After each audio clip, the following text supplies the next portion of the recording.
이 시간 하나님께서 주시는 말씀은 누가복음입니다. 누가복음을 읽고 또 읽고 어떻게 인도를 해야 되나 한참 고민을 하고요. 결국은 누가복음의 제목을 제가 어떻게 줬냐면요. 저 뒤에 보면 광고지 보이겠지만요. 소외된 사람들을 위한 복음이라고 적었습니다.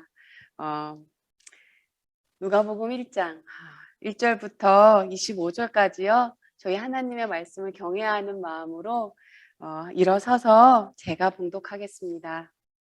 우리 중에 이루어진 사실에 대하여 처음부터 목격자와 말씀에 일꾼된 자들이 전하여 준 그대로 내력을 저술하려고 붓을 든 사람이 많은지라. 그 모든 일을 근원부터 자세히 미루어 살핀 나도 데오빌로의 각하에게 차례대로 써 보내는 것이 좋을 줄 알았노니 이는 각하가 알고 있는 바를 더 확실하게 하려 함이라. 유대왕 헤롯 때에 아비야의 반열에 제사장 한 사람이 있었으니 이름은 사가랴요. 그의 아내는 아론의 자손이니 이름은 엘리사벳이라. 이 두 사람이 하나님 앞에 의인이니 주의 모든 계명과 규례대로 흠이 없이 행하더라. 엘리사벳이 잉태를 못함으로 그들에게 자식이 없고 두 사람의 나이가 많더라.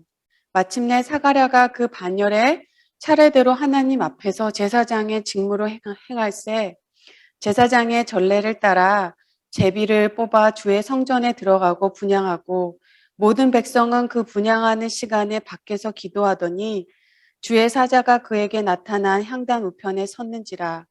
사가랴가 보고 놀라매 무서워하니 천사가 그에게 이르되 사가랴여 무서워하지 말라.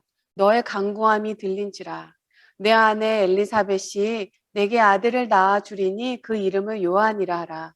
너도 기뻐하고 즐거워할 것이요 많은 사람들도 그의 태어남을 기뻐하리니 이는 그가 주 앞에 큰 자가 되며 포도주나 독한 술을 마시지 아니하며 모태로부터 성령의 충만함을 받아 이스라엘 자손을 주 곧 그들의 하나님께로 많이 돌아오게 하였음이라. 그가 또 엘리야의 심령과 능력으로 주 앞에 먼저 와서 아버지의 마음을 자식에게 거스르는 자를 의인의 슬기에게 돌아오게 하고 주를 위하여 세운 백성을 준비하리라. 사가랴가 천사에게 이르되 내가 이것을 어떻게 알리오? 내가 늙고 아내도 나이가 많으니라. 천사가 대답하여 이르되 나는 하나님 앞에 서 있는 가브리엘이라. 이 좋은 소식을 전하여 내게 말하라고 보내심을 받았노라. 보라, 이 일이 되는 날까지 내가 말 못하는 자가 되어 능히 말을 못하리니 이는 내가 내 말을 믿지 아니함이거니와 때가 이르면 내 말이 이루어지리라 하더라. 백성들이 사가랴를 기다리며 그가 성전 안에서 지체함을 이상히 여기더라. 그가 나와서 그들에게 말을 못하니 백성들이 그가 성전 안에서 환상을 본 줄 알았더라.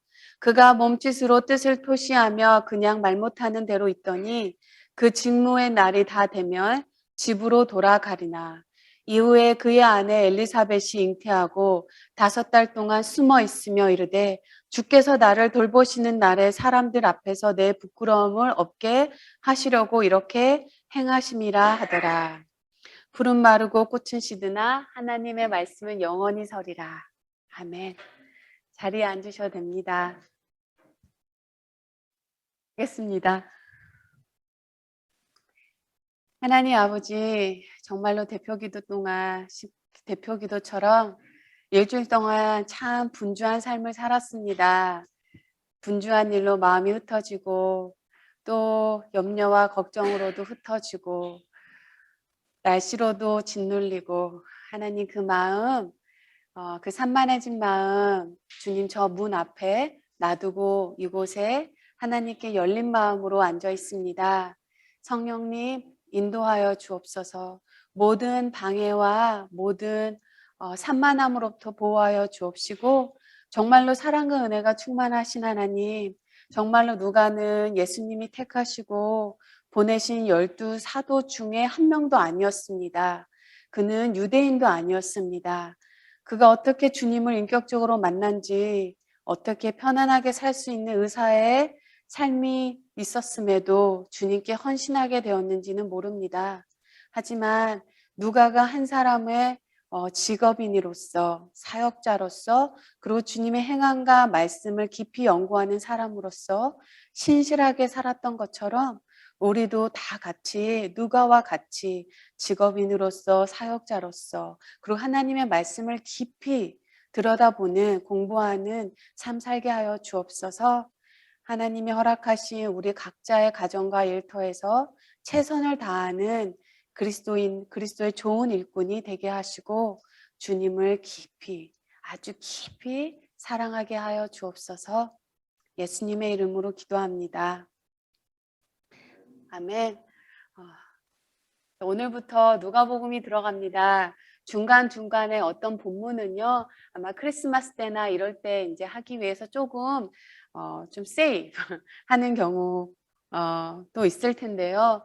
우리가 다 알다시피 신약성경에는 네 복음서가 있습니다. 우리 마태, 마가, 누가, 요한복음이 있죠. 채 네 복음서가 있는데요. 네 복음서 다 예수님에 대해서 증거하고 있습니다. 그러나 각각의 복음서에는 강조하는 바가 약간씩 다릅니다. 왜냐하면 그 복음서를 쓴 저자의 삶의 환경이 조금 다르기 때문이에요. 알다시피 우리 마태복음 하면 마태는 레위 지파의 후손이었죠. 그러다 보니 예수님을 바라보는 관점이 마태복음은 구약의 관점에서 예수님을 좀 바라보게 됩니다. 그래서 예수님이 다윗 왕의 자손이자 하나님 나라의 왕으로 오셨다는 걸 좀 강조해요. 그래서 마태복음의 시작은 어떻게 되냐면요. 아브라함과 다윗 자손 예수 그리스도라라고 족보로부터 시작됩니다. 그리고 그래서 마태복음을 읽다 보면요. 왕의 말은 곧 법이죠. 그렇기 때문에 마태복음에는요. 예수님이 말씀하신 내용이 가장 많은 부분이기도 해요. 마가복음은요. 상대적으로 종으로 오신 예수님을 강조하는 편입니다. 종은 말보다 행동이죠. 그래서 마가복음을 읽으면 분위기가 굉장히 좀 다급해요. 그래서 마가복음에 자주 나오는 말이 그러는 순간, 영어로 하면 as soon as 아니면 immediately he got up 하면서 이런 다급함이 느껴져요. 그래서 마가복음을 읽다 보면요, 정말로 이 성김에 동분서주하시는 예수님을 만나게 됩니다. 요한복음은요, 하나님의 아들이신 예수님, 즉 예수님의 신성을 강조합니다. 그리고 누가복음은요, 인간이 되신 예수님을 강조해요. 그래서 누가복음에는 다른 복음서에 없는 예수님의 인성에 관한 부분에 대해서 참 많이 나와 있어요. 누가복음과 사도행전은 어떻게 보면 하나로 볼 수 있습니다. 둘 다 누가에 의해서 기록이 되었고요. 이야기로 보면요, 누가복음은 전편, 사도행전은 후편으로 볼 수 있습니다. 간단하게 말해서요, 사도행전적인 삶을 살기 위해서는 누가복음에서 나오는 예수님이 누구인지를 알아야 되는 거예요. 그렇게 누가복음에서는요, 초대교회 그리스도인들이 극심한 박해 속에서도 소망을 가질 수 있었던 그 이유인 예수 그리스도에 대해서 아주 잘 나타나 있습니다. 또한 우리가 그리스도의 삶을 살고자 하면요, 그 누구든지 믿음의 삶을 살고자 하면 세상은 싫어합니다. 그래서 이 세속적인 가치관으로 우리를 무너뜨리려고 하죠. 주저앉게 하려고 하죠. 그래서 누가복음에는 정말로 예수님이 누구신지에 대해서 아주 자세하게 나와 있습니다. 자, 누가는 우리가 다 알다시피 의사였기 때문에 누가복음에는요, 다른 복음서에 없는 치료에 관한 부분이 정말로 많이 있습니다. 그리고 누가의 직업이 단지 의사였기 때문에 예수님이 병자들을 고치신 일들을 기록한 것은 아니에요. 아닌 것 같아요. 누가가요, 다른 복음서에서 기록되지 않은 일들을 기록할 수 있었던 것은 그가 아주 섬세하게 주님의 사역을 살폈을 뿐만이 아니라 따뜻한 마음의 소유자였기 때문이에요. 누가는 마음이 참 따뜻한 사람이었던 것 같아요. 누가복음에는 이방인, 세리, 병자, 죄인, 여인들 이렇게 소외된 사람들에 관한 내용이 가득합니다.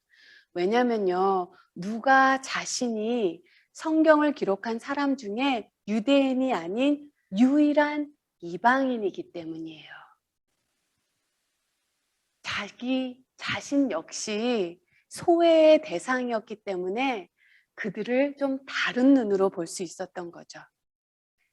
정말로 임산부 눈에는 임산부만 들어오고 갓난아기 엄마의 눈에는 갓난아기 엄마만 보이죠? 그랬던 것 같아요. 그때 당시 유대인들은요, 이방인들을 지옥의 불을 유지하는 땔감으로 하나님께서 만드신 게 바로 이방인이라고 유대인들은 그렇게 생각했어요. 그리고 예수님은 그런 그들을 찾아가십니다. 그리고 그 속 안에서 함께 영어로 mingled, 함께 그 안에서 어울려서 지내세요. 정말로 그래서 누가복음은 소외된 사람들을 위한 복음이라고 말할 수 있습니다.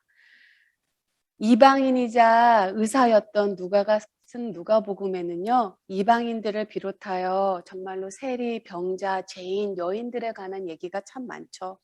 예루살렘에서 여리고로 내려가다가 강도를 맞는 사람을 도와주는 사람도 사마리아 사람이었습니다. 이것도 누가복음에만 나와 있고요. 10명의 한센병 환자들이 예수님께 고침을 받았지만 돌아와서 감사를 표한 사람도 딱 한 명이었죠. 그 사람은 봐도 사마리아 사람이었습니다.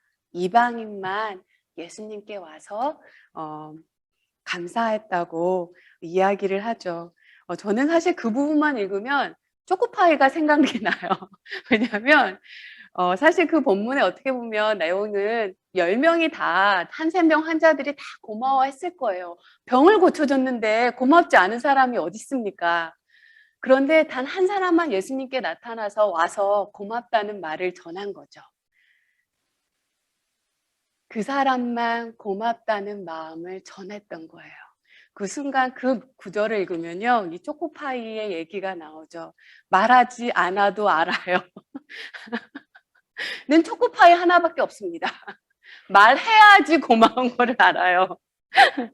이렇게 정말로 이 이방인의 이야기가 가득 차 있는 게 누가복음이에요.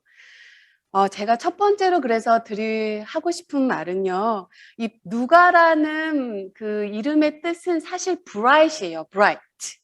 밝게 빛나다라는 bright이라는 빛이라는 뜻인데요. 이 빛이라는 bright이라는 뜻의 누가는 주님의 이름을 빛내는 삶을 살았습니다.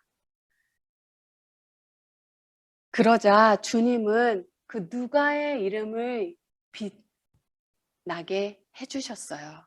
우리가 주님의 일을 하다 보면 마음이 상하는 일도 있고 좀 안 좋은, 열심히 했는데 안 좋은 소리를 들을 수도 있어요. 그리고 한국 사람들은 정이 많아서 그런지 좋을 때는 정말 좋은데 이 감정이 상하거나 자신과 의견이 다르면 좀 말을 함부로 하는 경향이 있죠. 그럴 때 마음이 상하지만요, 그때 항상 기억나는 것이 주님의 종이 주님의 이름을 위해서 일을 하면 주님께서 주님의 종의 명예는 회복시켜 주신다는 거죠. 이렇게 정말로 빛된 삶을, 세상에 빛이 되는 삶을 누가가 살자 하나님께서는 누가의 이름을 빛나게 해주셨어요. 그리고 많은 성도님들 중에 내 빛이 지금 너무 미미하다고 느껴지면 너무 속상해하지 마세요. 사실 초 하나 킨다고 밤이 밝은 대낮이 되지는 않습니다. 그런데요, 초 하나 킨 것만큼 밝아져요. 저는 그것만이라도 충분한 것 같습니다. 정말 누가는요, 예수님의 12 사도 중에 한 명도 아니었습니다. 유대인도 아니었어요. 그런데 1절, 2절을 읽으면요, 이렇게 말합니다. 우리 중에 이루어진 사실에 대하여 처음부터 목격자와 말씀에 일꾼된 자들을 전하여 준 그대로 내역을 저술하려고 붓을 든 사람이 많은지라. 이 말은요, 예수님의 삶을 기록하기 위해서 펜을 든 사람들이 많았지만요, 주님은 사도도 아니고 유대인도 아닌 이방인 누가가 기록한 것을 성경으로 삼게 하셨습니다. 3절에서 누가가 자신이 이 글을 쓰는 이유를 밝힙니다. 그 모든 일을 근원부터 자세히 미루어 살핀 나도 데오빌로 각하에게 차례대로 써 보내는 것이 좋은 줄 알았노니 이는 각하가 알고 있는 바를 더 확실하게 하려 함이라. 우리가 너무나 잘 알고 있는 그 존 켈빈의 켈빈스 인스티튜트, 한국말로 기독교 강요라 그러더라고요. 고전 책의 슬픈 운명이라는 것은 무엇이냐면, 고전 책은 사실 아는 사람은 정말로 너무나 많아요. 많은 사람이 고전 책을 압니다. 그런데 읽혀지지는 않는 책이 고전 책인 것 같아요. 정말로 이 기독교 역사상 최고의 책 중에 한 권이라고 말할 수 있는 이 기독교 강요. 이것은 정말 프랑스의 그 종교개혁자 장 칼빈이 쓴 책이죠. 이 책은 1517년에 마틴 루터가 종교개혁 이후 드디어 성경을 자유롭게 읽을 수 있게 된 그리스도인들이 성경을 바르게 해석하고 더 잘 이해할 수 있도록 하기 위해서 쓰여졌습니다. 그래서 그런지 정말 참 얇아요. 그 전에는 그리스도인들이 성경을 읽지를 못했어요. 왜냐하면 그 전에는 프린팅 테크놀로지가 없었기 때문이에요. 그런데요, 이 책이 쓰여진 다른 또 이유가 있습니다. 그것은 바로 로마 카톨릭에게 박해받던 개신교들을 변론하기 위해요. 당시 프랑스의 왕이었던 프랑스와 1세에게 잔 칼빈이 쓴 글이기도 해요. 로마 카톨릭에게 박해받고 있는 그 기독 개신교들을 변론하기 위해 왕에게 쓴 편지라는 거죠. 이렇게 기독교 강요가 프랑스와 1세에게 보내진 글이라면 누가복음은요, 데오빌로 각하에게 보낸 글입니다. 영어로 the most excellent이라고 써 있는데요. 각하란 데오빌로가 이 로마 고위 관직에 속한 사람이었다는 것을 우리가 알 수 있어요. 누가가 이 길을 보낼 때 로마 제국 전 지역에서 그리스도인들은 처참한 박해를 받던 상황이었습니다. 아마 다들 아실 거예요. 어떤 역사가들은 이렇게 얘기를 하죠. 네로가 일부러 로마에 불을 지르고서는 그거를 그리스도인들에게 뒤집어 씌웠다라는 얘기도 있는데요. 그때 당시에 우리가 알다시피 로마에 큰 불이 났죠. 그래서 그 불을 그리스도인들이 내게 했다고 해서 핍박의 명분을 확실히 주었어요. 수천 명, 만 명의 그리스도인들이 죽음을 당했습니다. 저도 로마의 지하교회 가서 그 부분을 봤는데요. 정말로 예수 믿는다는 것이 생명을 내어놓는 거였구나. 그 지하교회에서 참 울면서 예배를 드렸던 기억이 있어요. 그 해에 바로 사도 베드로도 순교의 제물이 되었고요. 3년 후에 67년에는 사도 바울마저 순교의 제물이 되었습니다. 그러한 때에 누가가 목숨을 걸고 데오빌로 각하에게 예수 그리스도가 어떤 분인지를 지금 전하고 있는 글이 바로 누가복음이에요. 우리가 3, 4절에서 누가가 여러 사람들에게 예수님에 대해서 그렇게 자세히 철저히 근원부터 살폈던 이유는 데오빌로 각하의 신앙을 견고하게 세워주기 위해서라고 말합니다. 이제 3절을 읽어보겠습니다. 그 모든 일을 근원부터 자세히 미루어 살핀 나도 데오빌로 각하에게 차례대로 써보내는 것이 좋은 줄 알았노니 이는 각하가 알고 있는 바를 더 확실하게 하려 함이라. 확실하다라는 이 문자적인 의미가요, 무엇인가에 걸려 미끄러지거나 넘어지지 않다라고 합니다. 누가는요, 이 데오빌로가 진리를 알므로써 미끄러지거나 넘어지지 않는 그리스도인이 되게 하기 위하여 이 글을 기록하고 있다고 말하고 있습니다. 정말 그런 것 같아요. 저는 가짜를 공부하시는 분들이 좀 이해가 안 가요. 가짜를 많이 공부한다 그래서 진짜를 알 수는 없어요. 근데 진짜를 공부하면요, 가짜는 자연스럽게 구별이 됩니다. 진짜를 알면 솔깃해서 넘어가지 않아요. 이렇게 누가는 편지로 예수 그리스도가 이 땅에 어떤 모습으로 오셨는지, 그분이 어떤 일을 하셨으며 어떤 삶을 사셨고 어떤 말씀을 하셨고 어떤 사람이 그분을 따랐고 어떤 사람이 그분을 반대했고 또 그분이 어떻게 죽음을 당하셨고 그리고 그 후에 어떤 일이 일어났는지를 목숨을 걸고 누가가 지금 쓴 거예요. 그래서 그분을 따르는 그리스도인들이 결코 세상을 부정하는 사람들이 아님을, 그리고 예수 그리스도를 주님으로 섬기는 그 삶이 이 땅에서 최상의 삶이라는 것을 누가가 지금 호소하고 있는 것입니다. 그리고 누가가 보낸 이 글이요, 데오빌로 각하에게 큰 울림이 되었어요. 그리고 데오빌로도는 그리스도인이 되었습니다. 왜냐하면 누가복음에서 데오빌로도의 호칭이 였던 각하가 사도행전에서는 사라졌기 때문이에요.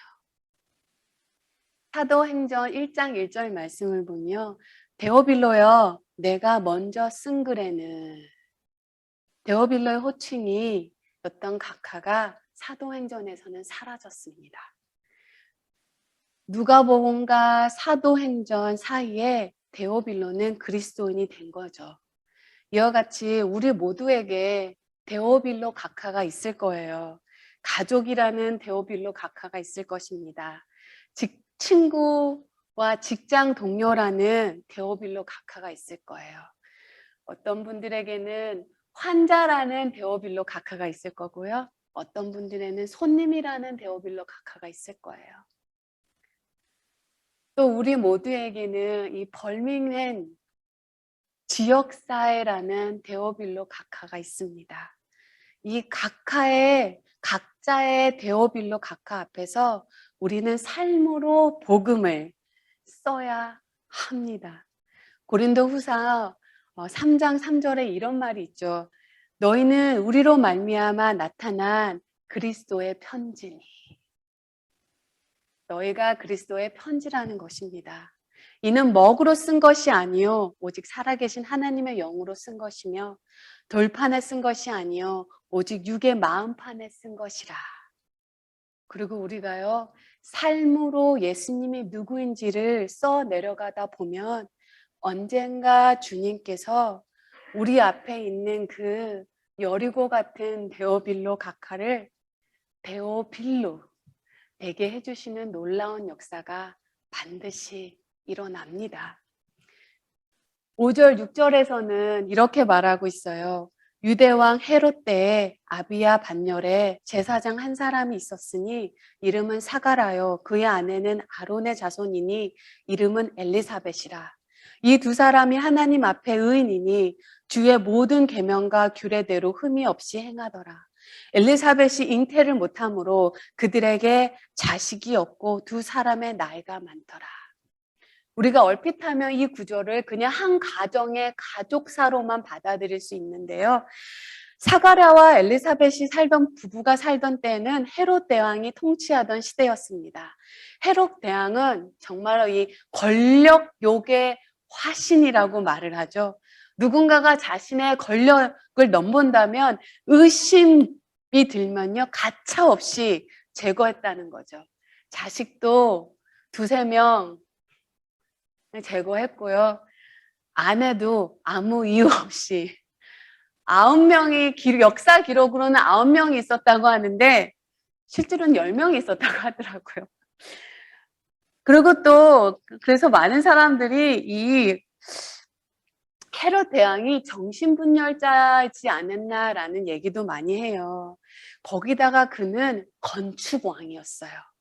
건축을 너무너무 좋아했어요. 도시와 궁정과 건축과 성전까지. 예루살렘 성전도 저거 너무 작아. 저 너무 작아. 해서 다시 재건축을 하죠. 다 재건축을 하고 났는데 아시다시피 예루살렘은 계단으로 내려가서 계단으로 다시 또 올라가야 되는 좀 힘든 길입니다. 그 성전은. 헤롯이 그걸 바라보다가 자기는 저 계단을 절대 내려갈 수 없다고 다리를 지으라고 하죠. 다리를 그래서 지었습니다. 다리가 완공되기 몇 달 전에 돌아가신 분이 헤롯 대왕이죠. 이 말을 왜 하냐면요. 건축을 너무 좋아했기 때문에 헤롯이 정말로 이 사람들의 이 건축을 짓기 위한 자원을 마련하느라 백성들의 고열을 빨아들였다는 거예요. 오죽하면 헬라어로요. 휘아스가 아들이고요. 휘스가 돼지입니다. 휘아스가 아들이고 휘스가 돼지예요.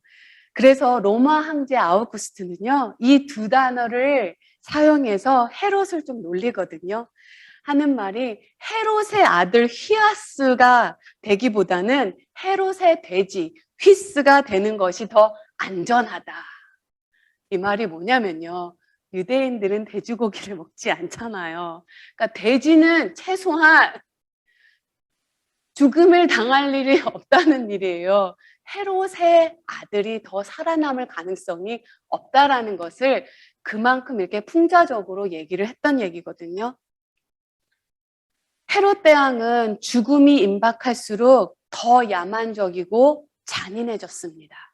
그가 가장 좋아했던 도시인 여리고로 가서 이렇게 명했죠. 예루살렘의 가장 유명하고 뛰어난 사람들을 잡아다가 제목을 날조해서라도 투옥시키라고. 그리고 내가 죽는 그날 그들을 모두 처형하라고 합니다. 왜냐하면 아무도 나를 위해서 울어줄 사람이 없기 때문이다. 지금 이스라엘 백성들은요. 이런 왕의 통치 아래에서 신음을 하고 있었다는 거예요. 살아야 할 이유도 앞으로를 바라봐야 될 희망도 없다는 것입니다. 거기에 그 두 노부부 아이가 없는 노부부가 거기에다 사가랴는 제사장이었어요.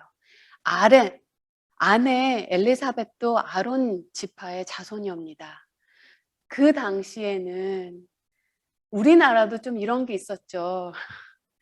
묘한 고정감, 묘한 이런 생각. 그 당시에는요, 자녀를 낳지 못하는 사람은 하나님의 저주를 받았다고 생각을 했어요. 죄를 지어서 그렇게 되었다고 생각을 했어요. 사가랴가 살던 당시 사람들이 얼마나 많이 뒤에서 수군거렸을까요? 아니, 제사장이라는 사람이 어떻게 자녀가 없을 수가 있지? 어떤 죄를 지었길래 어떻게 저렇게 될 수 있었을까?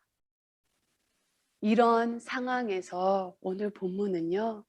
사가랴와 엘리자벳은 하나님 앞에 신실하게 살았다고 합니다. 정말로 이 짧은 두 줄의 문장이지만요. 이 짧은 문장은요.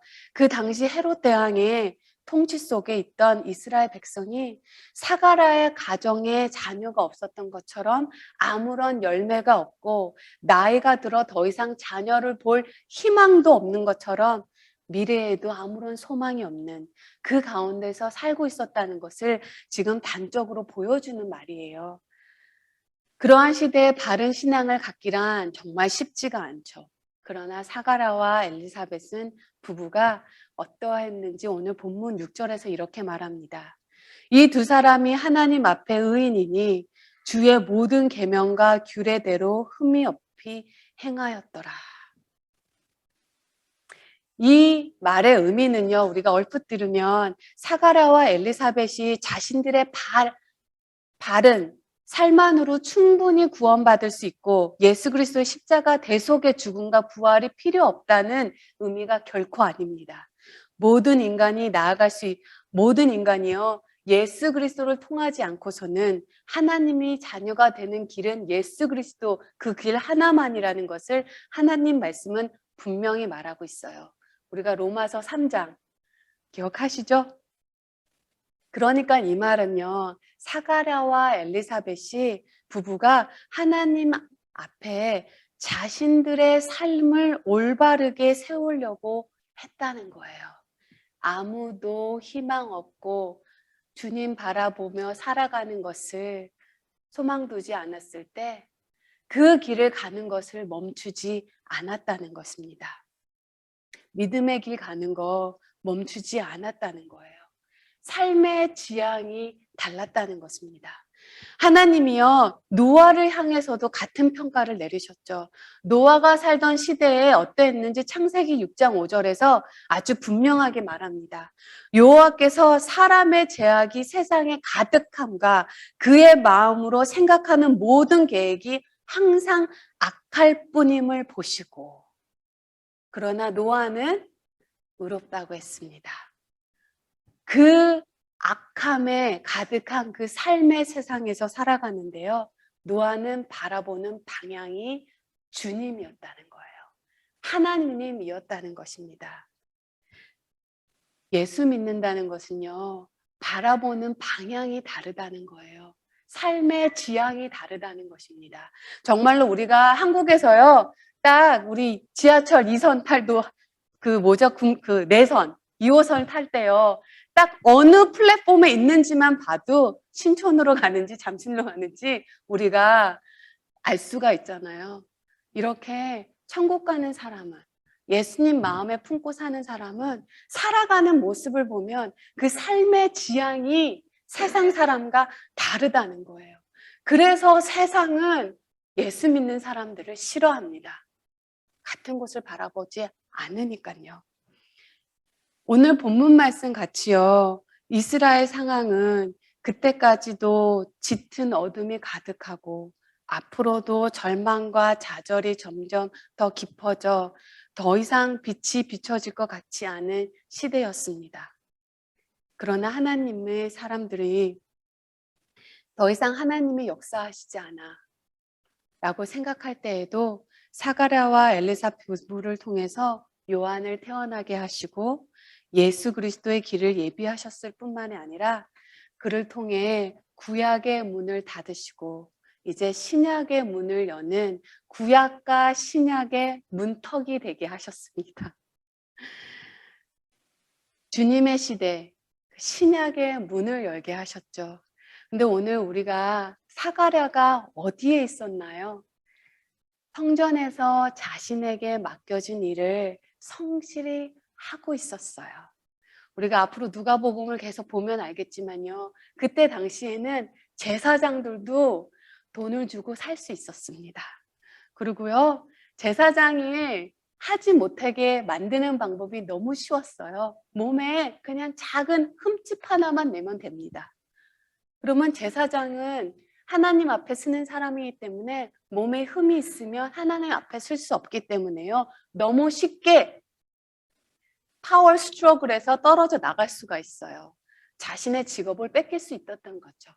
너무나 쉽게 돈을 주고 살 수 있었던 제사장의 거기다 권력과 페이블티즘에 가득 찬 그 세상 속에서도 사가랴는요, 신실하게 그 자기에게 맡겨진 그 일을 하고 있었다는 거죠.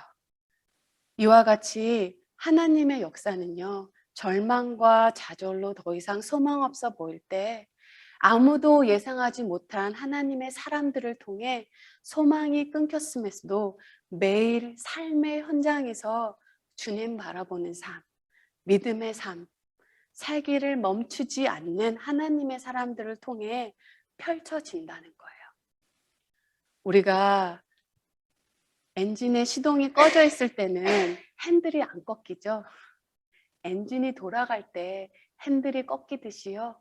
삶의 현장에서 성실히 그 길을 가려고 할 때 하나님께서 우리의 운전대를 더 잡아주시기 수 있다는 거예요. 우리가 설교를 마무리하면서요. 역사의 연도를 나타내는 때는 기원전과 기원후로 예수 그리스도께서 태어나신 해를 기준으로 삼죠. 그래서 예수님의 탄생 이전을 BC, Before Christ 라고 하고요. 예수님의 탄생 이후를 AD라고 하죠. AD는 라틴어로 Anno Domini 해서 In the years of the Lord 입니다. 주님의 시대라는 뜻이에요. 주님의 시대. 아무리 많은 것을 누리고 아무리 화려하게 보이는 삶을 산다 하더라도요. 삶의 지향이 세상이라면 여전히 헤롯의 때를 살아가는 것과 같습니다. 반면에 비록 많은 것을 누리지 못하고 다른 사람이 보기에는 비루하고 무채색 같은 삶을 산다 할지라도 삶의 지향이 주님이라면 우리의 삶은 또 우리의 가정은 주님의 시대 속에 살고 있는 것입니다. 기도하겠습니다.